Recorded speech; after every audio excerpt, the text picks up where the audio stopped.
పచ్చడి ఆర్డర్ వచ్చింది కదా. ఇగో నేను 2 కేజీల చికెన్ తీసుకున్నా. ఇగో దీంట్లో జల్లిబుట్టల కడిగి ఇలా వేసుకొని వాటర్ పోయేదాకా ఉంచుకొని తర్వాత ఇలా గోలించుకోవాలి. చికెన్ చూసారా, సిమ్లో పెట్టుకొని ఇలా గోలించుకోవాలి. ఇగో నేనైతే పల్లి నూనె పోసిన, అందుకే నూరు పోస్తుంది. పల్లి నూనె పోసి చేస్తున్నా. ఇగో మసాలాలు, ఇగో అల్లం అయితే ఫ్రెష్గా నూరిన చూడండి. ఇప్పుడే ఫ్రెష్గా అల్లం నూరాను. ఇగో కారపొడి కూడా పట్టించిన కారం, ఇగో మసాలాలు, ఇగో జీలకర్ర మెంతుల పిండి, ఇగో ధనియాలు పిండి, ఇది ఆవపిండి, అంటే ఆవపిండి కొద్ది వేస్తే, ఇవన్నీ ఉప్పు, ఇగో నిమ్మరసం, ఇవన్నీ చేసుకున్నా.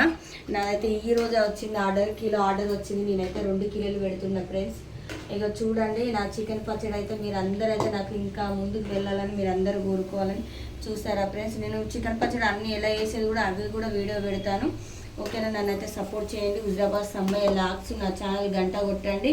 ఓకేనా, సపోర్ట్ అయితే చేయండి ఫ్రెండ్స్. మరొక వీడియోలో కలుసుకుందాం. చూడండి నా చికెన్ పచ్చడి మసాలాలన్నీ అయితే ఇటు చూపెట్టి మసాలాలు అయితే అన్నీ ఫ్రెష్గా చేసుకున్నా. చూసారా కదా ఫ్రెండ్స్, అన్నీ అయితే ఫ్రెష్గా చేసుకున్నాను.